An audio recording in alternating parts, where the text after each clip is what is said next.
Welcome to Film Strip. These podcasts are spoiler-filled as we discuss the plots, characters, and themes of the films in review. All content used or discussed in these podcast episodes is the property of the respective owners and used under the Fair Use Act, Section 504(c)(2), Title 17. Welcome to Film Strip. I'm Jay. I'm Carmelita. And we're here to talk about Possessor, starring Andrea Riseborough, Christopher Abbott, Tuppence Middleton, Sean Bean, and Jennifer Jason Leigh. Written and directed by Brandon Cronenberg, released in 2020 to a bunch of critical acclaim, festival awards, all kinds of stuff. We're here to talk about it. It's going to be a lot of fun to unpack. But first of all, welcome back to Film Strip, Carmelita. Good to talk to you again. Oh, hi, Jay. I'm so happy to be back. Thank you for having me. Yeah, this one is all your fault, completely.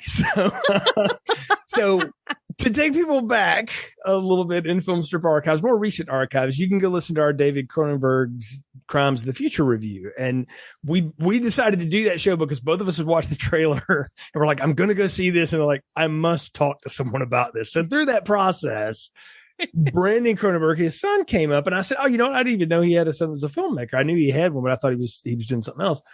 And so you said, yeah, you need to watch Possessor. He's got a movie coming out called Infinity Pool. And I saw the trailer and I was like, that looks cool too. And you're like, yeah, you should watch Possessor. And I was like, okay. And so I look on the little handy Just Watch app and I'm like, oh, that stuff's on Hulu. All right, cool.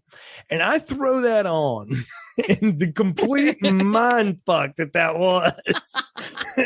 And I was like, okay, well, this is a future episode. I can tell. Because there was so much to it, but I got to know how you found Possessor and Brandon Cronenberg and all that.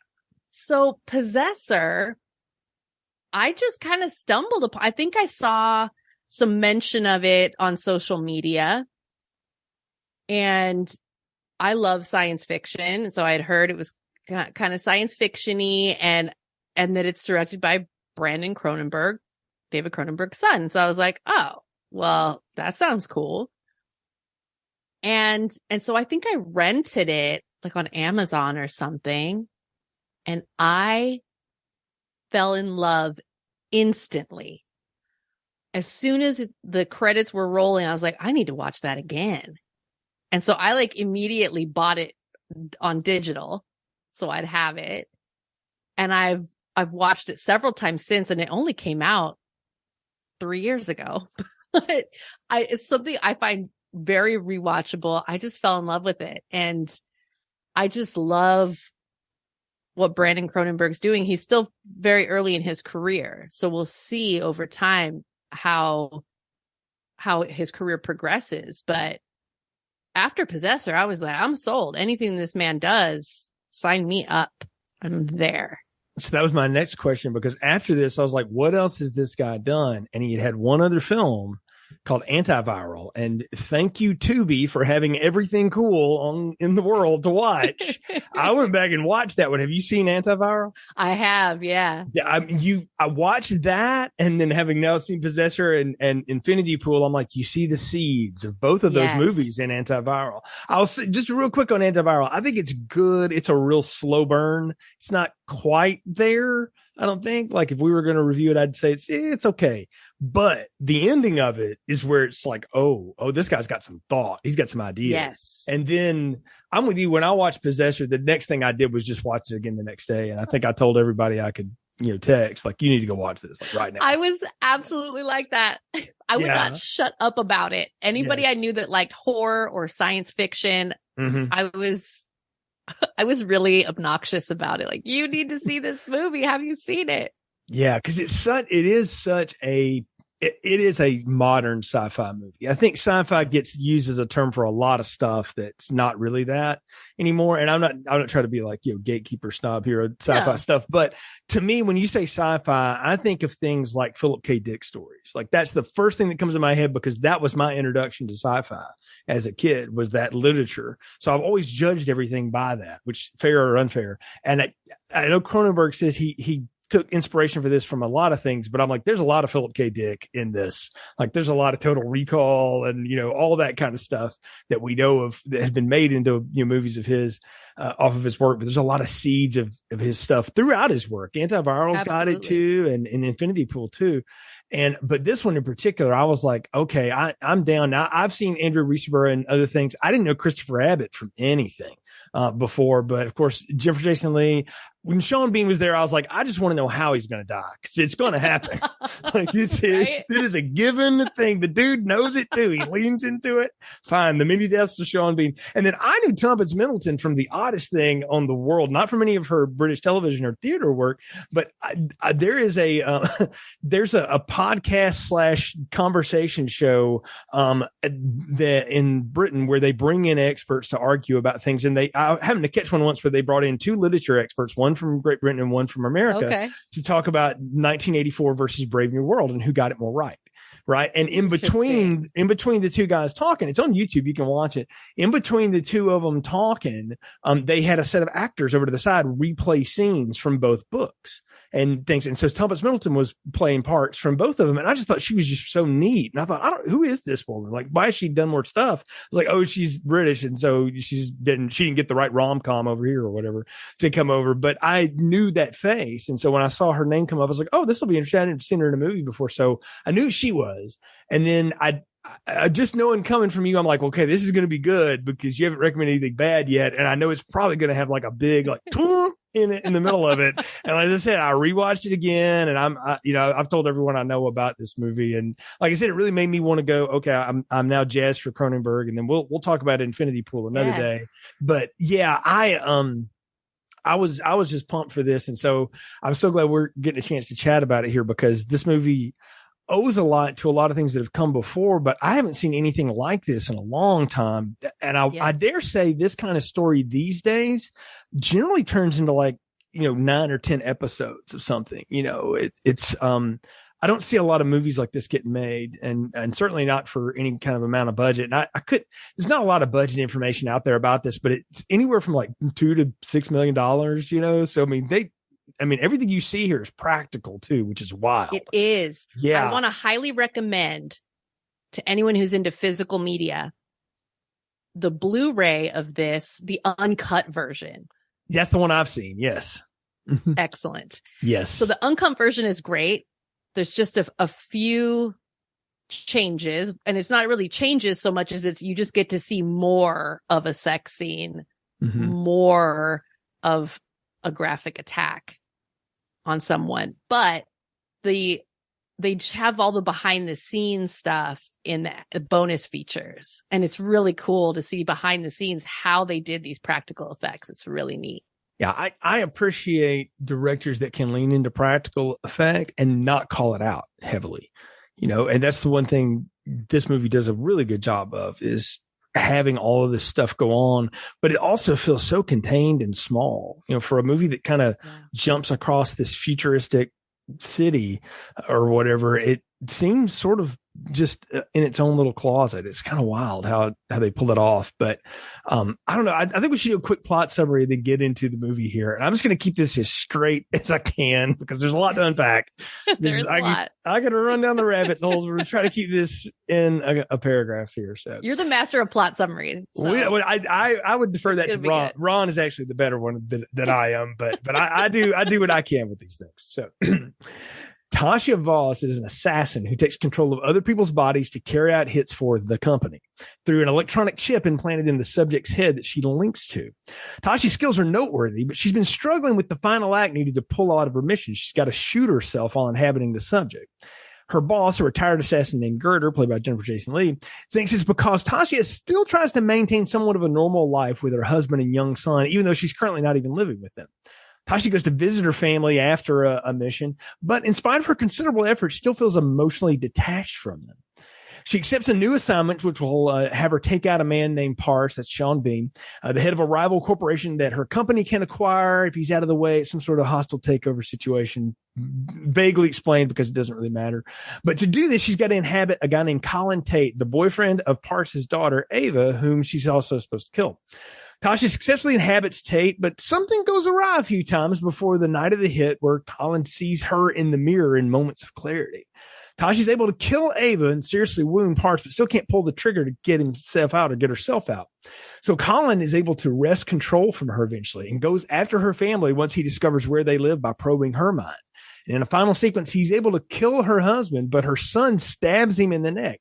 Tasha gains control and realizes Girder's taken over her son to finish the job, and she shoots her son before being pulled back from Colin as he dies. Now free of all attachments and seeming guilt from what she does, Tasha aces her exit test with Girder and credits roll. And if your jaw's not on the floor, it ought to be, because mine was... When that end goes down, it wasn't the first time it happened in this movie. We'll talk about the times when it does, but when that ending happened, I literally was just sitting there just, what is that? Yes. Like, how did Mouth that? agape. Right. I can't remember the last time I watched a movie where I felt like that at the end of it either, where it just totally just, you know what? Actually, yeah, I can't. 7. When I walked out, so when Brad Pitt opens the box, and you knew it was like, oh, I remember walking out of that theater just sort of, wow, just yeah, in a daze. Yeah, just gobsmacked by it all, right? And that's what good sci-fi is supposed to do, especially movie sci-fi, is really just leave you just sort of mind blown at the end of an experience like that. Most definitely. Yeah, I had a similar feeling that, like, wow. That just happened. Mm-hmm. So they went there. Yeah. And the more you rewatch this, the more you like pick up on so many little things, the seeds that lead to that, like the screenplay here is so tight and so well strung together that, twisty screenplays, when you start rewatching them, it's like pulling at the threads. Sometimes they start to unravel a little bit. They're not as clean as you think. This one is on par with something like Back to the Future and some of these other movies where it's just, you're just watching it weave, or even the first Alien, something like that. Yeah. And I mean, you're seeing it all pay off, and the more you rewatch it, the more you get from it. And you're like, oh, look, I didn't remember that time, or there's this. And I got to give a lot of credit to the actors here. And I really want to call out Christopher Abbott, because he's got a hell of a job here. He's got to play 3 people. He gets one scene as himself, really, as the Tate character. And then he has to play Andrea Riseborough inhabiting his mind, but trying to be him, which is a whole other thing. And then he's got to play the part of him that realizes this is happening and is pissed about it. And I'm like, man, what a hell of a job. Because I mean, really, all she gets to do, she gets like one scene out of the little bed thing that they lay her in to do all the work with. She's mostly just, sitting there, or you just see her in flashes in the screens. But I really expected, like, what we're going to see is him, but then it's going to do that mirror trick and it'll actually be her, and we'll get to watch her do it, and like Quantum Leap, but it was always Scott Bakula. No, yeah. Like they go the other way. And I was impressed with that. I'm like, that is not something easily done. No, his performance is amazing. And I appreciate it more and more with each viewing. All the subtleties when you're looking, when you know when to look for the switch, when it's him in control, when it's her in control, when it's their consciousnesses are kind of bleeding into one another. It's very cool the way he's able to put all that across. And I think another thing about Brandon Cronenberg, his writing and his direction, he is an expert, and he's so early in his career, but he really excels at creating scenes that show us visually what's happening psychologically. Mm-hmm. And that's not easily done without a whole lot of fancy effects. Like it's really just some shakes and some lights, and there's an actor and then another actor, and they're superimposing and all that stuff. And the film grammar in this is really tremendous. Like, And Karim Hussein is his cinematographer. He's worked with him on a lot of stuff for years, all of his films, and then they've done other things together. But he really credits him, and he credits two guys named Derek Lipscomb and Dan Martin, the visual effects guys, for giving the look of this movie. Because what he wanted to do was, he said, well, we're going to have some dark here. He said, but I really want this to be in a lot of bright light.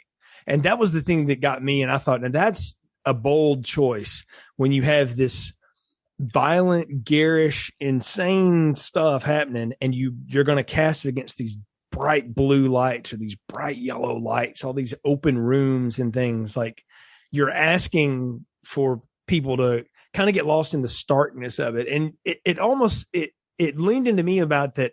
The people that are getting possessed, if you would, in this have to feel like they're in like this perpetual dream state. And this movie feels like it's just got this big dreamy thing going on the whole time. Yeah. Yeah. When you have the scenes where they're just bathed in blue light and they do that superimposed images and really cool stuff, like when they're out of sync, when their consciousnesses are starting to separate, but she's still inside of him. Mm-hmm. And they show you their bodies coming apart, but it's really their psyches. Yeah. But that's a great way to visualize that, though, right? Because usually it's like half of a face, but it's the whole being. And that was a great choice. And I love that the movie opens up. They throw us right into this girl, and you see her picking through the braids in her hair, and she sticks this wire down in her skull. And automatically I'm like, oh, I am in this land because I know this setup, right? This idea. And you see this woman go and just brutally murder this guy. And we never really know why this is happening. That's the other thing. I don't really have much to say about the company and all this works for. I'm like, Brandon Cronenberg has a lot to say about consumerism and things like that, but I don't think he chose this movie as a way to do it. I think it's almost like, yeah, this is the part of the plot you don't need to pay attention to. It's really about these 5 people, and you have to watch them working. It's really 3 of them. And to watch that character do that hit, and then you hear say pull me out, and you're like, oh, okay, this is like that part in Inception where you got to have the I need somebody to kick me off a ledge. I need to be extracted. I need to be thrown a bucket of water off a van, whatever. And she puts that gun in her mouth and she can't pull the trigger. And I thought, oh, wow, we have already gone down dark lane. And the fact that they cast a black actress for this, because they didn't write the part that way. She was just so good in the test audience, they had to have her. And to have her do the whole suicide by cop thing, I was like, wow, we really went places the first 3 minutes of this flick. Yes. Pulled no punches. But it's brutal too, because the cops just, of course, they gun her down. But then there's that cop that walks up to her and shoots her right in the face. And I'm like, okay, man, that's even beyond. Like, and the camera does not pull away. That's something in this film that's very striking. It does not pull away from the violence. But I will say, I don't think it ever feels gratuitous. It's not Rob Zombie. It serves the story. Yeah, no, it's very realistic, like in a lot of ways. It's like, that's what that would look like. If you stab somebody 40 times in the chest, it's going to be gooey and messy. And it's going to be all over your stark white sneakers. Your Jordans are ruined, and when you get shot in the face, that's what it looks like. It's nasty, but it's so brutal and striking. And then you see, we flash to the bed where the assassin's working or whatever, and she's that deep breath, and you're like, holy cow. And they go through all this stuff where she has to pick up these little objects, and it's like a psychology test she has to take to kind of recenter herself. Right. And it reminded me of, it's kind of a throwaway scene in that movie True Lies, when Tom Arnold's dropping Arnold Schwarzenegger back up, and he hands him that envelope and says, okay, who are you and where you been and what are you doing? He said, I'm Harry Tasker. I've been on a computer trip and I'm married to da-da-da. It's like they had to go through the line. And I thought, I got to debrief you. Right. But I like this because, and Jennifer Jason Leigh has been an actress that's done this for years. She understands subtlety in incredible ways as a performer. And you can see in her eyes that she can tell Tassia's holding back on me. And I know she is. And she keeps trying to draw it out of her. It's like, why are you still hanging on to your old life? I thought you left your family. Why are you still talking about them? Why can't you let this go? And because she wants her to just be fully invested in whatever you're committed to the work. Yeah. Right. Like you're married to your work. And I think in a lot of ways, this movie, it is a bit of a metaphor about being married to your work, and being completely tied to it and giving yourself over to it, and the guilt you feel for not doing so and then also doing so. It's just a lot of stuff going on there. Yeah. A lot about identity. Mm-hmm. And she's good at what she does. And I don't think it's in this conversation. I think it's in a later conversation with Girder that Girder says, you have a special nature and we've worked hard to unlock it and refine it. Yeah. So there's something about Tassia Voss that is especially suited to this work. And this is very difficult work. Like, you have to be able to do the technical stuff, like be willing to put your consciousness in the body of another person. And then you have to be able to kill however many people to make it look like just a run of the mill murder, not an assassination. Yeah. Cause that's the kick of this, is that when they take out somebody, they find someone that they can pin it on. And that's the person that's going to be the inhabited one. Cause then it's nice and tidy. There's no mess. Yes. It's like, oh yeah, well, that person, and then killed themselves. Yeah. There's no loose ends. The host will be dead too. Exactly. Yeah. There's no question. So it's how you can operate completely in the shadow. It's a great idea. Actually, I was kind of sick, but I get it, Oh, it's totally sick. It's twisted. Yeah. And so there is something about her that is twisted. Mm-hmm. Well, I think we even get that when she goes and visits the family, right? Like, she's trying to warm herself up. She has to rehearse. Yeah. And what to say to her kid, and she's so cold to both him and her husband. And when she went back, I was going like, okay, it's going to be like this bad relationship and it's going to be all this tension and stuff. They could not have found a more like warm person to play her husband, is this little sweet doddering professor guy or whatever. And her cute little son. I mean, he's just this little cute blonde kid, and they're just like, hey mom, hey, hey dear, come on in, and they're just so sweet. And you're like, they have no idea what this woman does. Like, no clue. They think she travels for work, which is not untrue, but right. And but it's funny to watch it because it wasn't what I expected. Again, I thought like, okay, it's been a bad relationship. That's, she's just trying to maintain a relationship with her kid, but no, like, they want her there, but she can't be there. Right. Like, you watch her during dinner and it's, again, there's just this, the only word I can come up with is this cold performance that she's giving, Yes. Yeah. This like flat affect. Mm-hmm. And even when she doesn't feel it. Yeah, I mean, she comes under her husband because they go, okay, I need to kind of reconnect with him. So they're having sex. And the whole time, like, she's laying there just sort of looking off into space, like nothing. And it blew my mind. Like, she starts imagining, like, what would it look like to stab him in the neck? And then that's when she gets going. Or that's what I wanted to ask you, is like, did that get her going, or was that just her distraction? And she's like, no, I got to get back. It absolutely did. Okay. And that's something about this character and this story that I find really fascinating. Because, like, when we met Girder, her boss, Girder strikes me as someone who's very professional, detached. Mm-hmm. I would imagine when Girder does a job, there's no thrill, there's no rage, there's no feelings. Mm-mm. You turn out somebody's lights and then you come back. It's a job. With the Tassia Voss character, like when she commits the first assassination at the beginning of this film, she runs her hands through the blood. Yeah. And the look on the face is like, she's really enjoying the feeling of the blood on her hands. Like, and she's fascinated by the way it feels. And then we have this sex scene with her husband that she's initiated, but she can't get into it. She's not really participating and feeling it. She isn't enthusiastic until she imagines someone getting stabbed in the neck. Like, and that's not a very professional way to look at murder in her line of work. Yeah, she's not supposed to feel anything. Yeah, I mean, they even tell her, like, you had a gun. Why did you stab that last one? Because shooting someone is impersonal. When you stab someone, that is very personal. You have to get very close. It's one of the things that made Freddy Krueger so freaky, was you got to get close to stab somebody with that hand, or even Michael Myers. You got to get close to stab somebody with a knife. You shoot people, you can be at a distance, right? And it's like she's trying to feel anything, because my reading on her is that she doesn't know how to feel anything, or doesn't know how to process feelings anymore, because she's had to trade them so many times that she's just trying to feel anything. And I read it that way. And I'm glad you agree with me, because I didn't know if I was just going down a dark hole or something. Like, does she need to be thinking about murder to get off? Because that's messed up.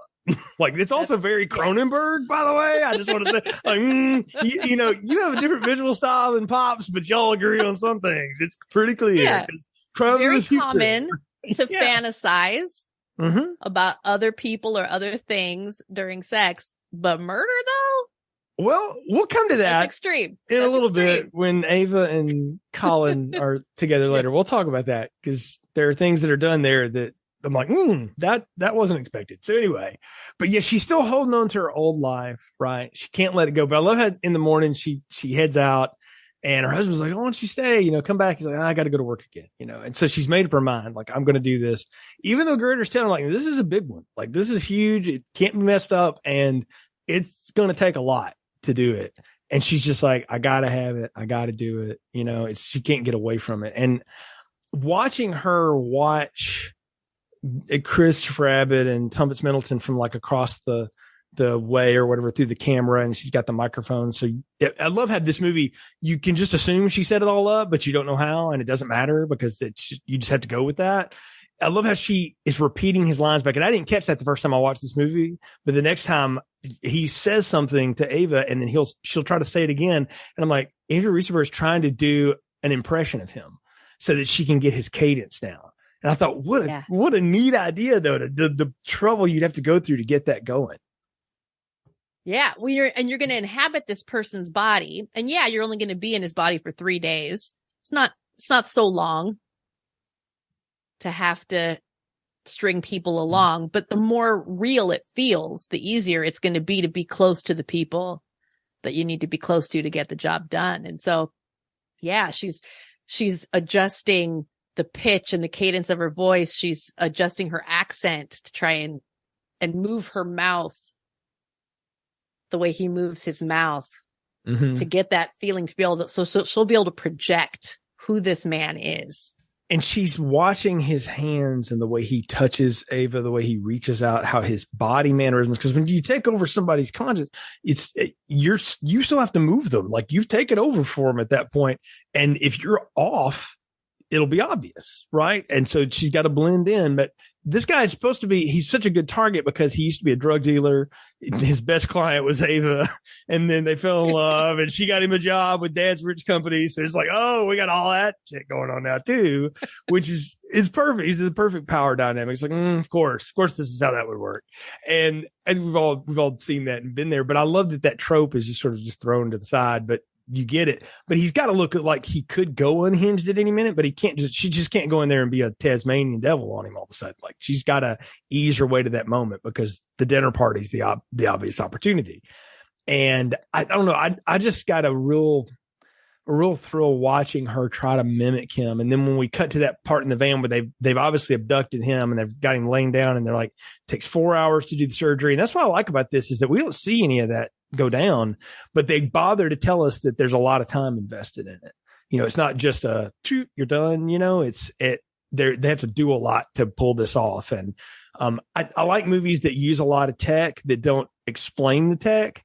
But give you enough to realize that, like, oh, that's not just, magical widgets. Like, there's actually like people behind it. I think that there's that one old scientist that's in the the hit room, I called it, where they're all like controlling everything. It was like Knight Rider or something, but for hit people. And he's trying to tell her, she's like, yeah, just bring me out this time. He's like, well, why don't you just pull the trigger this next time? And I love that they have that banner, and like, but I like this because it's always James Bond, like, by himself, right? And one of the things the modern ones did a good job of was that it's not always him. It's like 5 other people that are sort of helping him out all the time. And I like that you've got to have this group of people that make all this work. And there's the one. And this is your coworker. This is your team. And those are the kind of coworker conversations that happen. Right. Yes. Workplace. Yes. Everybody's had that. Yeah. It's like, I mean, but I did like that it seemed so normal to all of them. Like, none of them were smacked with the idea of that what they were doing was so extraordinary. It just seemed like a Tuesday, which is just insane to think about. But that's what I love about this, when you can take this absurd stuff and just make it like, well, this is just every day. and, I think there's secretly everybody that's watched enough movies looks around sometimes around the world and goes, there's like got to be something behind this, making all this work, right? There's got to be people out there pulling the strings. It's fun to have the cabal, right? But I happen to think, but I'm one of those people that thinks like, if there really was that, it would probably work a lot like this.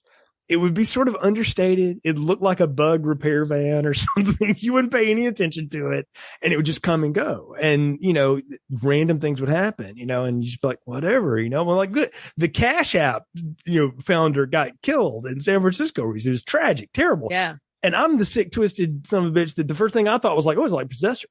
Because I thought somebody do a hit on this dude. I mean, it's the first thing I thought. And I'm like, that's awful. But, You've been watching Possessor. I've been watching Possessor. It was on the brain. But I like the way they set all these things up and getting the speech patterns like we've talked about. And not for nothing, by the way, this is part of the plot of that horrible movie After Last Season. This whole put the chip on your brain and I can tell your thoughts and my thoughts and control your thing. I encourage people. They weren't completely off the rocker when they made that horrible movie. Anyway, but I love that they set up rules for this though. Because again, this is not stuff I caught the first time. That the implant lasts 5 days and you have to like plug in every day. You have to recalibrate. Yeah. And I thought that was such a great phrase. I was like, oh, what a neat way to say that, because it is unnatural and the body will not accept this unless we keep redoing it. And rather than do surgery 5 times, we can just stick it in the little dial machine and, here we go.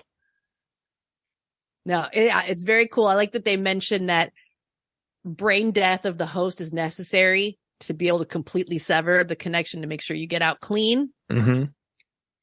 I love the calibration machines that they jack into because they look very analog. And a lot of the tech in this looks worn and used and it looks analog. It doesn't look super future, shiny chrome. It's none of that.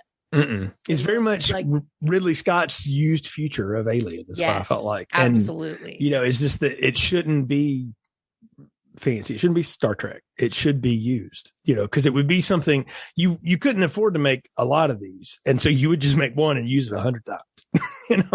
That's the efficiency of, company work is companies like one thing. It's very tangible. Yeah. And it looks like one of those old like electronic testers. Like if you're testing a circuit or something, this is like they just strip that down, but you can see like, oh yeah, that's how you would plug that. If you're going to plug in, how else would you plug in? You plug in through the head where you get it from, and it's neat. It's really cool the way they do that. And then the jump into him is some wild cinematography. You talk about, again, no CGI. This is all cameras and lights. And I'm like, that is some good work right there.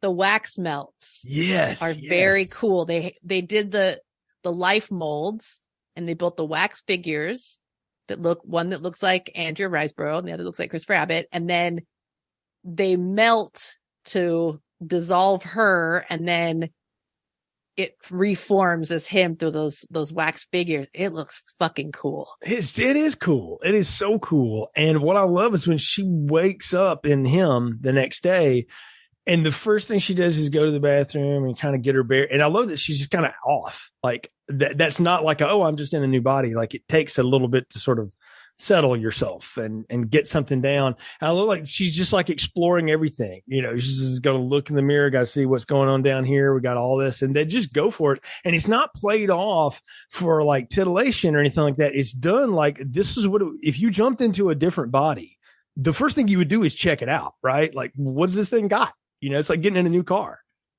Absolutely. Yeah. Your range of motion is going to be completely different. Mm-hmm.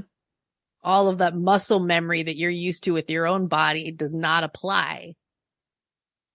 It's like driving someone else's car. Like when you get into someone else's car and drive it for the first time and like the brake feels funny and you don't know how much to hit the gas. Yep. I used to drive stick shifts. So my friends that drove automatics would get in my car and have no idea what was going on. And I would feel the same. I would get in their car and like put my left foot through the floor and there was no pedal over there for me to hit. And so I would brake with the left and drive with the right. Cause when you learn how to drive a stick shift, kids, that's what you could do back in the day. But yeah, I love that though, that they spend time with that. And then, he's talking to Ava, and I love how she knows something is different. Like she can tell. And I sort of took that into you can take over somebody, but you can't take over like their essence, really. You can take over their body and you can act like them, but his eyes, there's something different in it, and like she can tell, she's looking at him like something's up with you. Like cause he's doing the same stuff that he was doing the night before. He reaches out for her, and, you can tell like she did a good job studying, but Ava knows something is off about him. And that's what is kind of cool, is that and you can tell she can't put her finger on it, because she's asking like, what's up with you today? And then he kind of asks like, oh, what do you mean? And she doesn't really have a good answer, because she can't put her finger on what's different, but she knows like, no, something's different. Mm-hmm. Yeah, something's just off. And we'll see that play out through a couple of other characters too. But I wanted to ask you what you thought his job was, because he goes to work for this company and like he's looking through like people's ring doors while they're fucking on the bed, and he's like trying to figure out what kind of curtains they have. I'm like, what? Yeah, the hell is this?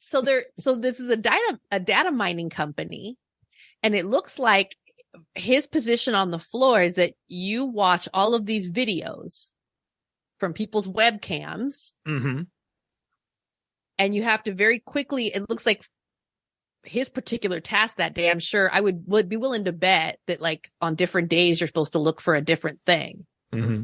But on this particular day, this particular task he's been given is to identify the window dressings. Is it blinds? Is it, is it curtains? What kind of curtains? And he has to be very specific. It's shears. They were white shears. No pleats. No pleat visible. Yeah. It's blinds, and he has to describe them. And the trick is, he's supposed to be focusing right in on the windows that are visible and describe them as quickly as possible. And one of the ways that Voss kind of messes up this first day on the job is that when they get to the webcam of a couple having sex, he kind of stalls out. Yeah. and doesn't focus on the windows. Yeah. I mean, they even make a joke about it later. It's like, I bet you see a lot of people having sex in that job. I don't know. I don't really keep up with it. And it's like, well, apparently that's like an everyday, but you hit on something. And it's what's so wild. Again, I go back to my Philip K. Dick stuff. All right. Is that he saw a future where they would have so much information on you when you walked in a store. They was like, hey, Carmelita, the jeans you like are on sale today. And by God, we live in that world. Okay. Like, we live in that world. We're having this conversation right now. I guarantee there's going to be stuff on my feed tonight that I didn't even think I was thinking about, but I am. And that is data mining. And you think, how do you accomplish that? Right. Well, there's got to be people that do it. Like people that go, robots do it all. No, it's just people. And the idea that Sean Bean built basically a slave shop out of that and made billions off of it, that's believable. That's actually probably the most believable thing in this whole fucking movie is that. So is that exists. I'm like, that's probably a real job. They probably wouldn't observe that. And like, can we just have a pair of those goggles and borrow them? That's probably how that works. I mean, really, like, don't be not afraid, people. You've been watched for years. It's just, and it wasn't for any notorious reason. It was to sell to you. Like that's the flip of it. It wasn't trying to undermine you. If the app or the website is free, they're selling for you to use. That means you're the product. Yes, exactly. But I love that you say, Voss doesn't know how to do this. And I love that the supervisor's like, you're moving out of snail space today. Can you pick it up a little bit? And he just, and then starts having those kind of, I call them like psychoactive episodes, like where I think Colin's mind is fighting back against her, which is weird because again, he's supposed to be brain dead. Right. During this, like the procedure is supposed to kind of numb him. And then when she shoots him or shoots herself at the end of it, that ultimately kills him. But he's not supposed to be able to move during this. And I equated this to like the fear that I've always had, having had several of these in my life, is waking up during surgery. My dad had that happen to him once. He talks vividly about what that was like. He couldn't feel anything, but he knew what was happening. And I thought, that would be horror and hell beyond all known. If you wake up in the middle of something like that, I was like, that's what this has got to feel like. Yes. Yeah. Well, and this is a cool thing. So one of those visual distortions that happens a couple of times. It looks like a white, like a piece of like, you know, like when those, a little chip of styrofoam. Yeah. I was going to ask you what was with the particle. Yeah. And it's vibrating. Mm-hmm. And he goes to pick it up and there's nothing there. And it happens again later. There's like this little like white glob or like piece of like artificial snow or something, and it's vibrating. And I was like, is that supposed to be a hallucination or is it just some kind of a visual distortion? And then later, when Girder is kind of reinforcing the rules of what needs to happen, one of the things that Girder says to flag, if Voss experiences this when she's under, is something artifacting. Well, I looked up artifacting, and the definition that dictionary.com came up with for me was, in digital technology, the introduction of a visible or audible anomaly during the processing or transmission of digital data. And I think that's really cool. This way of visually showing something like that we would talk about in digital technology, like in a computer, but it's something that her mind is doing in his body. And it's only her too. It's kind of like the totems in Inception, you know, that everybody had to have. It had to be real personal to you. But in this case, it's more of something in the code is breaking. And this is how it physically manifests for the person. Even though it's not real, it feels real to them. Yeah. That's a cool way of thinking. I hadn't thought about that. It was such a neat little thing. And at first I thought, this is a kind of a throwaway, but they kept going back to it. I was like, no, that's got to be a thing. So I'm glad you looked that up, because I did not know what that was. I love that though. That's great. And that this was something that Voss should have flagged. The first time that Voss inhabiting Colin sees this little anomaly should have been on the horn to Girder to say, hey, I'm seeing these visual distortions. Something's not right. But Voss doesn't do that. No. And he freaks out or she freaks out at the table and goes to the bathroom. And then that's when they have that first break where Colin becomes aware, at least temporarily, that something's wrong. And the way they do that is it's just, again, Andrew Riseborough just sort of appears over his left shoulder. And then she's gone. It's like a ghost. And I mean, it reminded me so much of like a lot of Japanese horror, you know, and just the way the ghosts will appear in and out of the shadows and all that Dean Cundy shit and all that. I was like, I ate that up. I was like, oh, that is just too, I rewound it, watching it, because I'm just geeking out going, I mean, this is just so cool. Because the other thing is this movie has this really stark soundtrack going too. It's just these drone notes, but then it just stings right at that moment. It's to jar you the way that the character's being jarred at the moment. Score is amazing. Oh, it's really, really cool. But I love that we get that moment and we realize that, like, maybe it was all the coke this guy did, or maybe he's just that mentally strong, but he is fighting against this. And maybe it's because she's not focused. And so when she reconnects or whatever, Girder gets back in there, she's trying to focus her. It's almost like, somebody talking you through like a meditation, and giving her all these countdowns and here's what you can do and all this stuff to try to get her through. And I'm like, man, the effort it takes to just not only just do this, but to maintain in that moment, it's like being in character all the time. And it reminded me very much of like, this is what directors do with actors. Good directors do with actors. And the ones that don't spend time, they hire acting coaches that come in, and this is what they do with the actors to get them in the mode for it. And it was just a cool conversation. This is what I used to do, training people in customer service work, training new customer service agents on how to take difficult calls, on how to communicate to people, how to like get them. Yeah. It's wild. So I watched this movie that I go to work the next day, and both of my teammates come in and they both have like a problem with something, and it's got them upset. So I'm like, okay, so we just got to sit down and sort of unpack it piece by piece. And I realized I was girdering them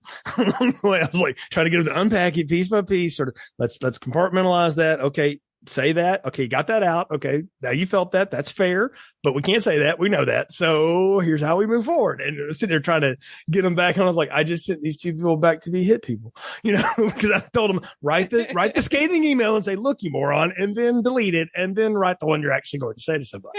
So just make sure there's nobody in the two when you're writing that first one. That's just a little test, but I like that. I like that. And then we jumped to that dinner party too. And I can tell, I'm like, man, this is like it's supposed to be 2008. 2008 or something like that. I'm like, this is like 1987 yuppie party here. Like we're all doing coke, we're all drinking wine. That house, it's like Tony Montana could come out at any moment. Yes, there's so many drugs in that house. It is nuts. But I'm like, this and everything is gilded and Baroque looking. It's just but it's like what you think of like in Charlie Sheen's apartment with Daryl Hannah in Wall Street. Just the den of evil that was. And these people, and I love that, she's got these friends or whatever, and then Colin goes to the bathroom. And one of them just comes in to casually just use the bathroom. I'm talking, it's okay. Your girlfriend doesn't care. And I'm like, immediately, I'm like, oh yeah, these two are fucking. Like these two are having an affair. And that will be revealed later that they are. And it's like, yeah, you knew it. Like it was obvious. Yeah. And I love that the conversation is very simple and very natural. Mm-hmm. There isn't a bunch of exposition to get us on the same page. They don't have to spell it out. It's the way that they're talking and just the little, very natural dialogue lets you know everything you need to know. What also lets you know is that Voss has done a good job of imitating Colin, because even though something's up, Rita has no idea. Like she is completely thinks that's the same dude. And that's a good, like you tell Voss feels a little confident about that because it's going to lead to what happens next. And I guess if your job was to inhabit other people's bodies, you want to take the body out for a spin. And Sure. I'm just going to ask, because I'll never get to do this. If you're a woman and you inherited a man and you became a man all of a sudden, you'd be like, you know what? I think I want to try to have sex like a man. I've been saying this for most of my life. I would love one day just to have the equipment and just to see what it's like, all the various things that you can do with that body part that I do not possess. It's what you see here is a very intimate scene with two people who clearly are in a relationship. They're making love, but there's something in it before he flips her over. Ava puts her hand around his throat and over his mouth. It starts to choke him like, oh, they're into some kinky shit. But Voss is not here for that. She's like, nope, we ain't doing that tonight. And I thought, and I love that little, it's just some subtle detail that could just be lost.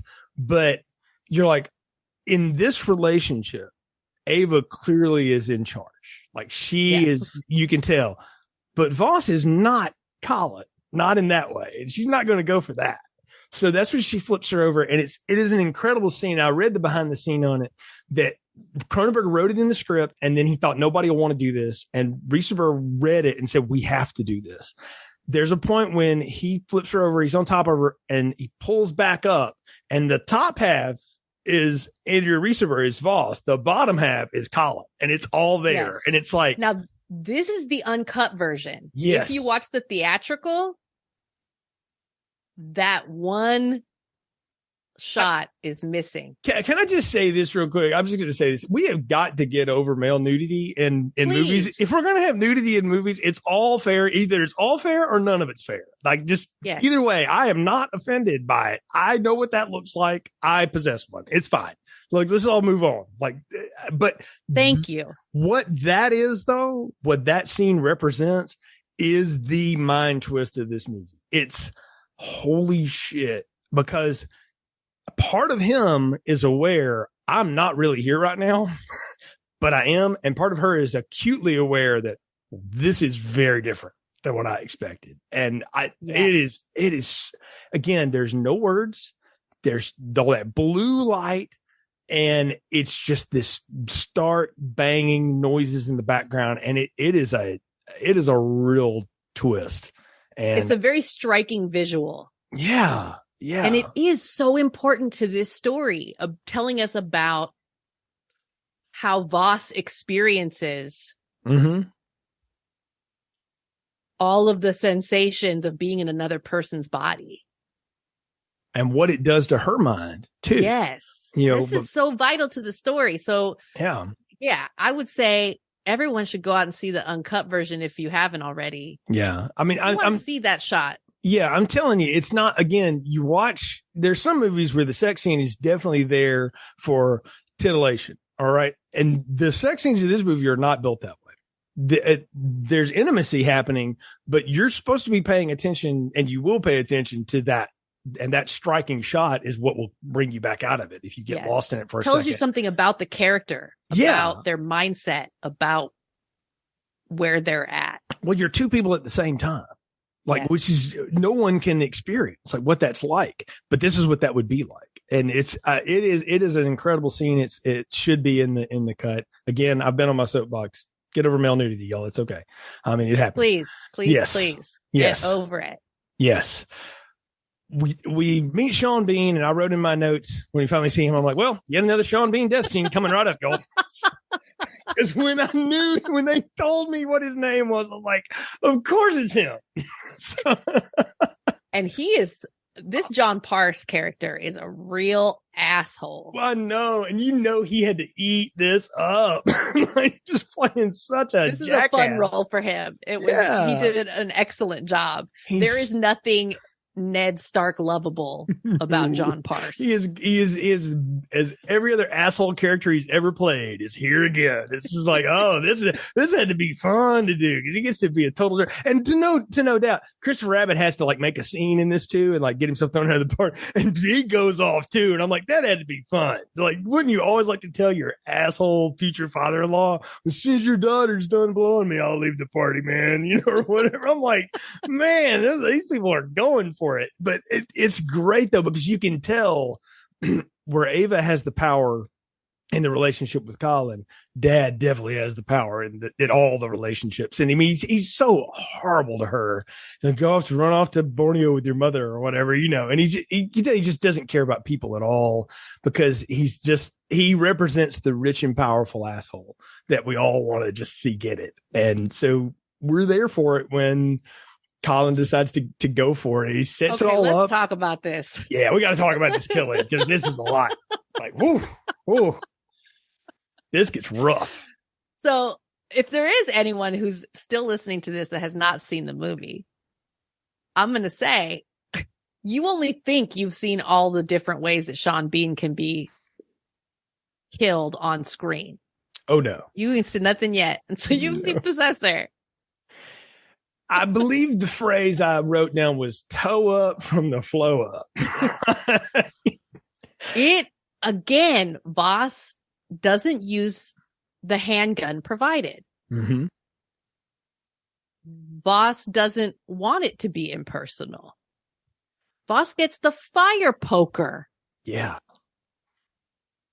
Which is like it's kind of like a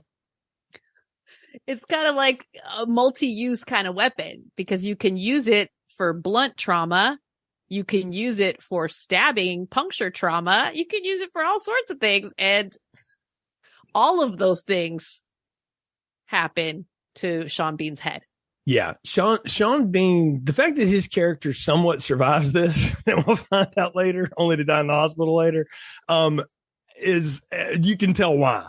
I mean, the amount of damage that got done to the prosthetic they built it's like Gallagher going after a watermelon, if anybody knows what I'm talking about. That's the best analogy for what happens. It is brutal. It's absolutely brutal. And I've seen a lot of brutal kills, watching a lot of horror movies through the years and stuff.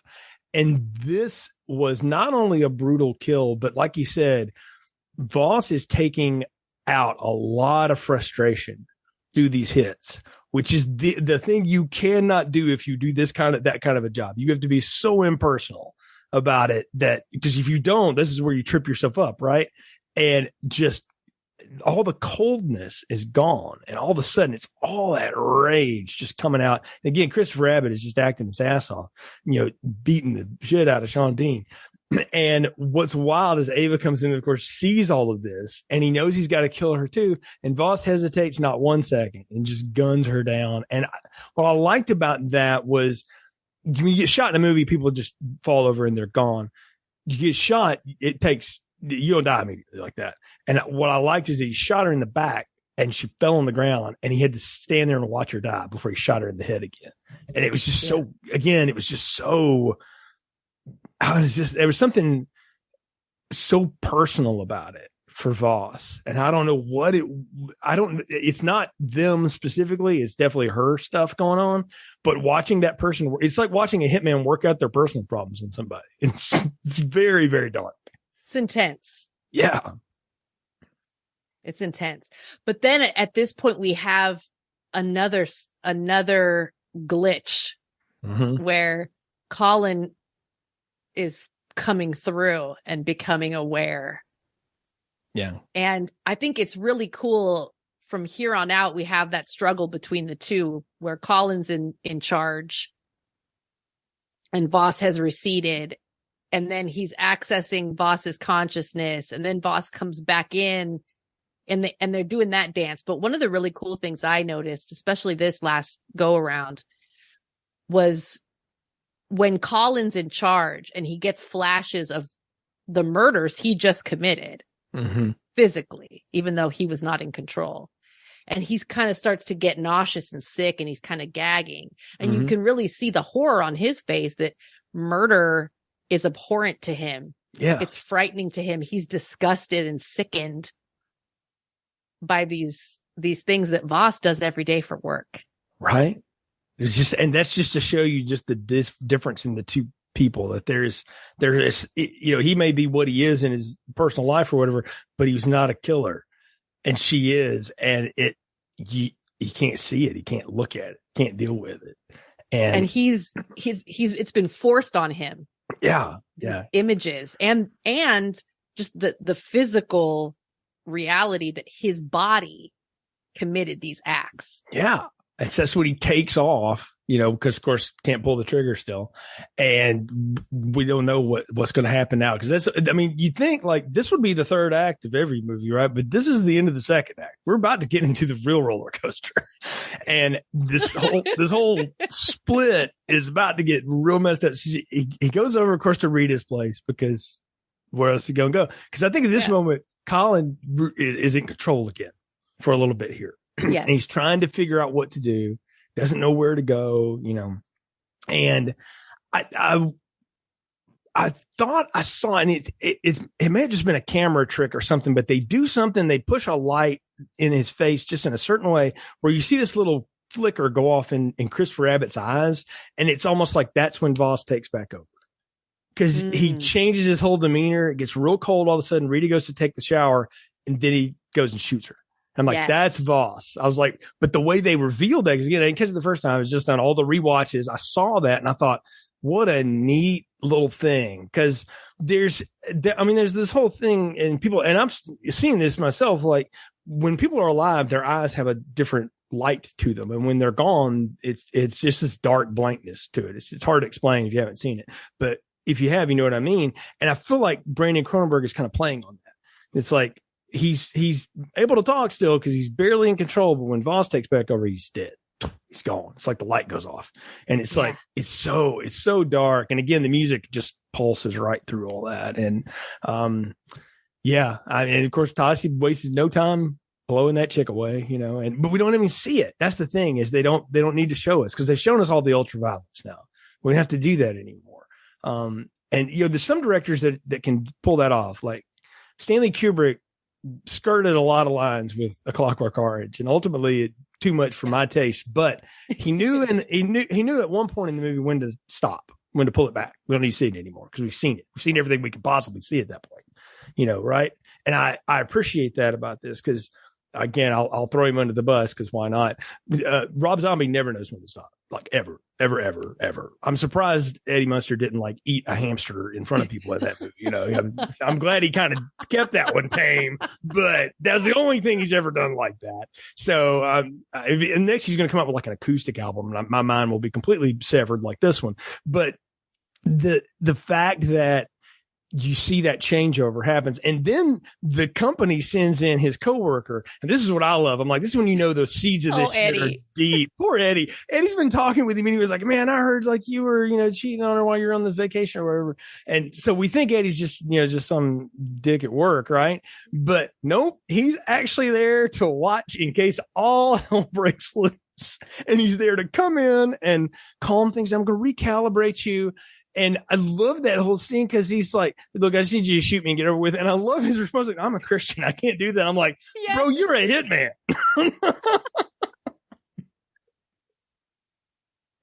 Well, and Eddie has this like hero worship of Voss.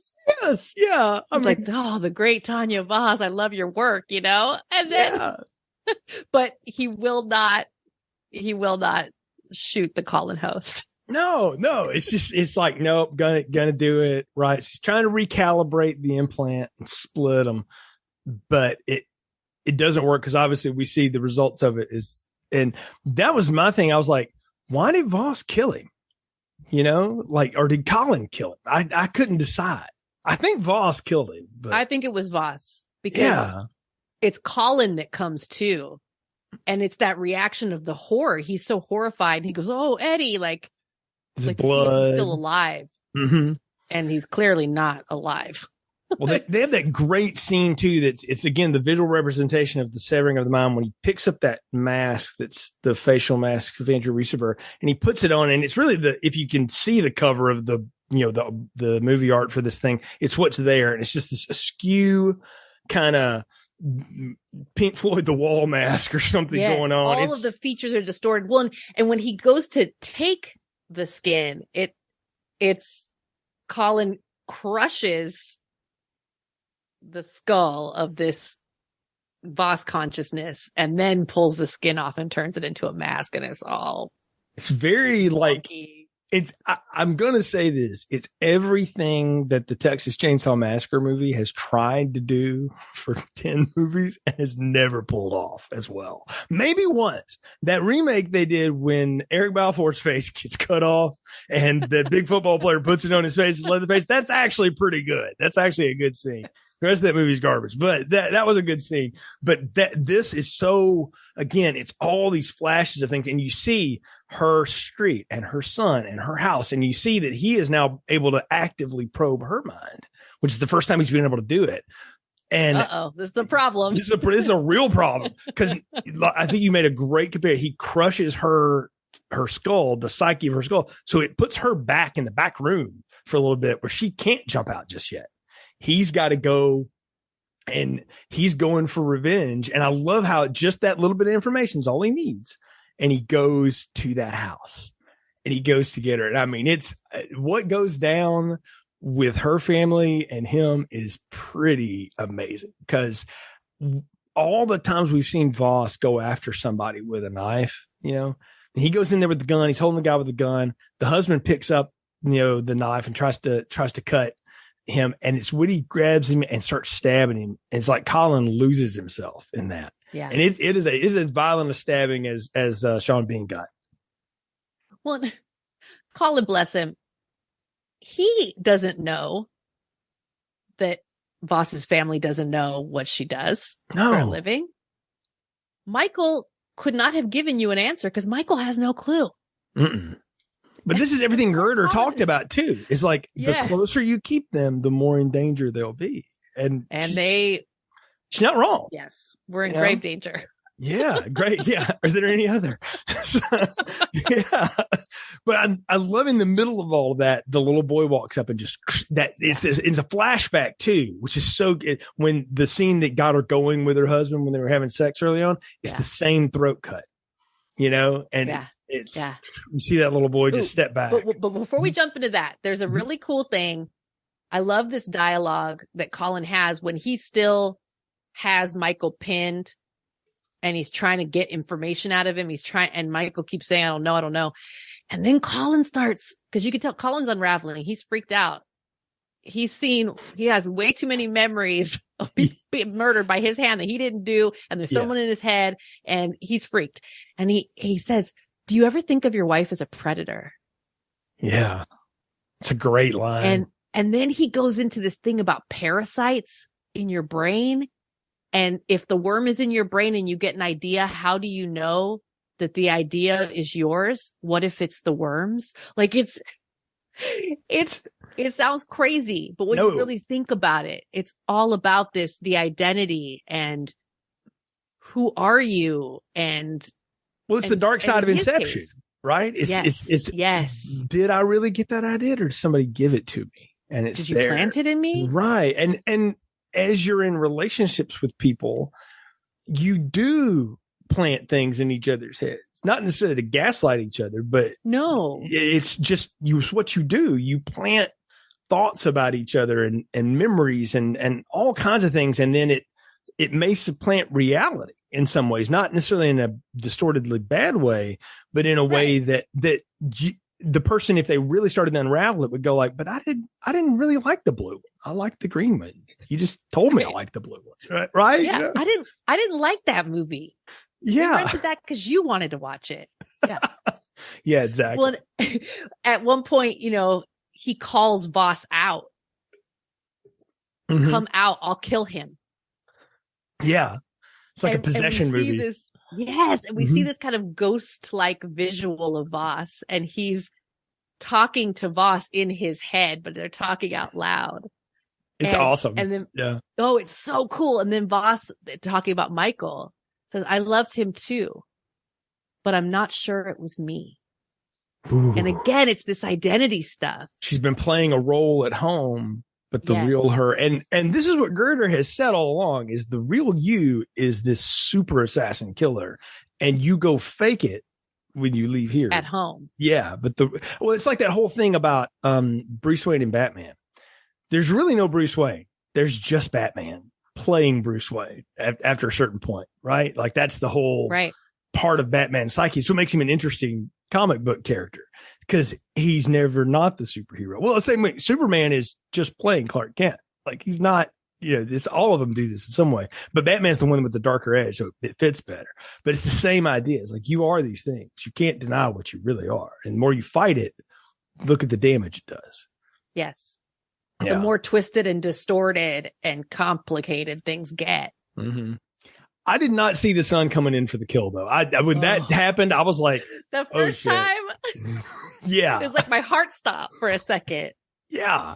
Because, it's a straight to the jugular. It's over, And the fact that he wheels around with that gun and it's boom, boom into the kid, and the kid barely reacts, you have just enough time in your brain to go, oh, shit, they're taking over the kid, too. Yes. And for it to flash back and be Voss that shoots her own kid in the head before saying, pull me out, is like, wow, this movie just went down the darkest hole it could go down.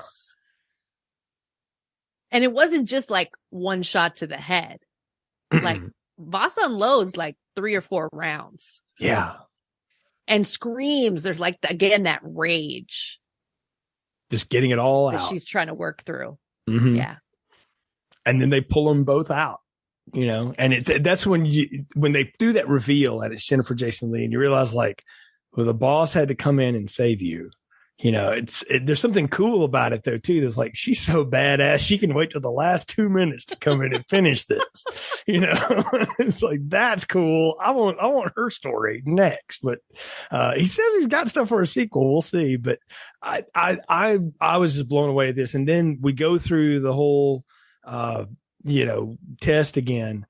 And, she's got that butterfly that she talked about earlier, how she killed it to pin it and put it in the glass thing. And she felt a lot of remorse over it, whatever. And they do that whole, like the blood sort of turns into the butterfly. It's very Silence of the Lambs at the end of this. And the second time when she does it, it's just as cold an affect as you can have. You can tell like, there's nothing, but it's not like mean. It's more of like relieved. Like, yes, I no longer, the it's guilt like, is gone. Yeah. Right. Like I finally turned in that assignment. I'm finally done with that thing. I'm finally done with that relationship, whatever it is. I'm done with it. And you move on and you're just sort of, okay. And it's, there's just, it's very eerie. Yeah. It's kind of scary. 'Cause you're like, if you've been this good and this effective and this destructive halfway into it, I can't imagine what Untamed Voss is like. And that's got to be part of the reason why they would still want you for this job, even after you kind of mangled the last 2 assignments. It's messy. Yeah. Like these two are kind of messy. And we hear we hear on the radio, like he wasn't dead. His daughter's dead, but apparently he does die, cause they're able to take over the company, do whatever they want. And but it's so neat to have a movie that's got infinite places to go, but also have like a very good close. Like if they never do anything else with this, and I hope they do. If they don't, then it is a self-contained story. And maybe I really gravitated to that more because it feels like anything you watch these days is being set up for something else, whether it ever happens or not. And I like that there's a finality to it, but there's also in your own mind, the stories you create are so much, more interesting than maybe what they have in the hopper. Agreed. Yeah, it is definitely a twisty one, but I don't think it'll be a huge surprise, but let's do it for old time's sake. Final thoughts, recommendations, popcorn ratings for Possessor. What are yours, Carmelita? So, I mean, this is the jumbo popcorn, and they like put like extra butter, and it's like the good butter, like the real fresh tasting, and it's like the popcorn is really warm and it's not chewy. Like it actually tastes like real popcorn. It's jumbo. I just love this movie so much. I think it is all the things I love about science fiction, but they don't have to take us to space in this one. This is a very like centered, grounded on Earth story. And the technology is really fascinating. And it's also ultimately a story about people, about identity, about coming to grips with who you are in your own life and where do you fit and are you being true to yourself? Who are you really? All of those things that are the questions that everybody asks themselves at some point in their life. And it's told through this really intense,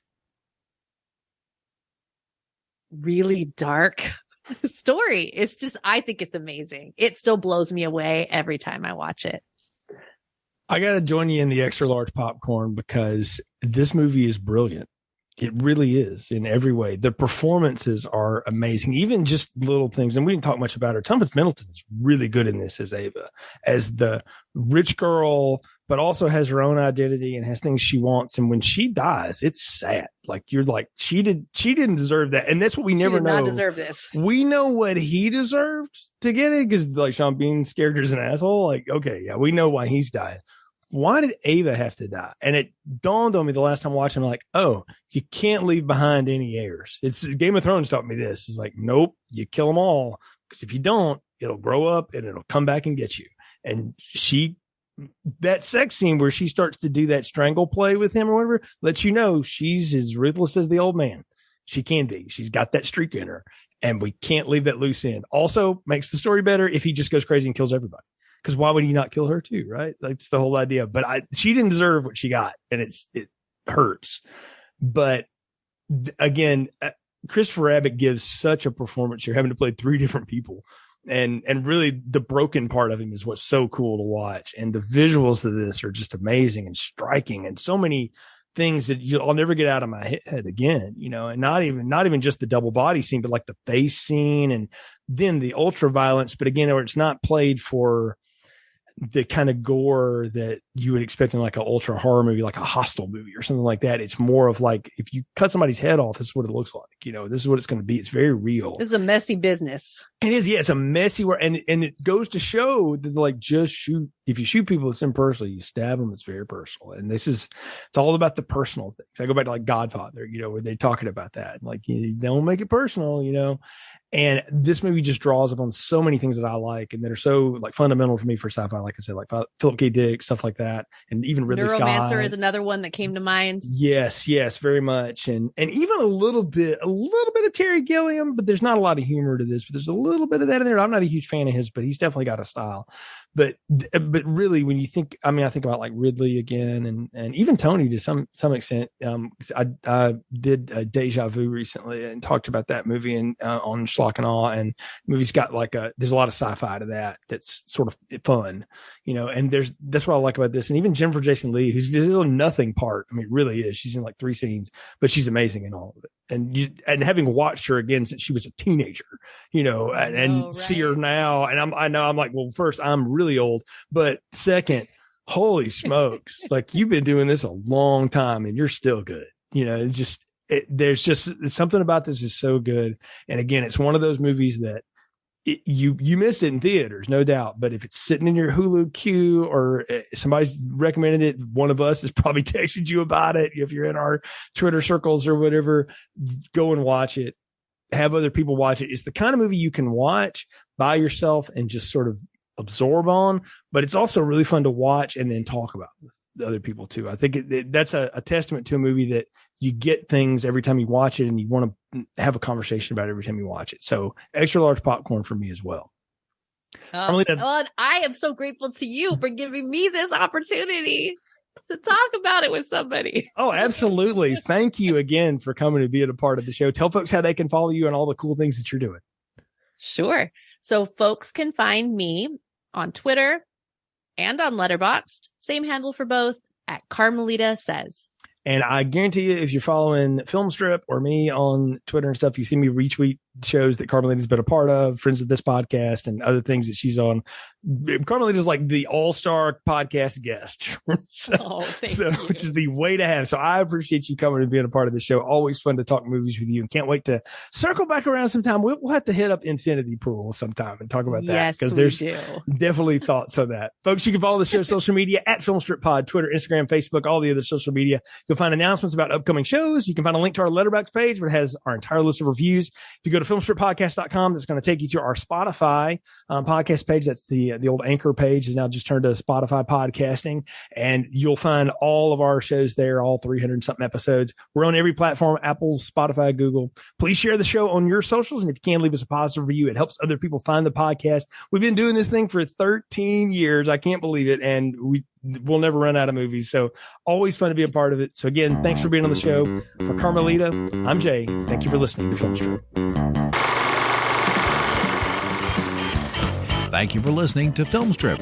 You can find more episodes on our website, filmstrippodcast.com. The Filmstrip theme music is produced and performed by Frozen Lake 121. All content used or discussed in these podcast episodes is the property of the respective owners and used under the Fair Use Act, Section 504, C2, Title 17.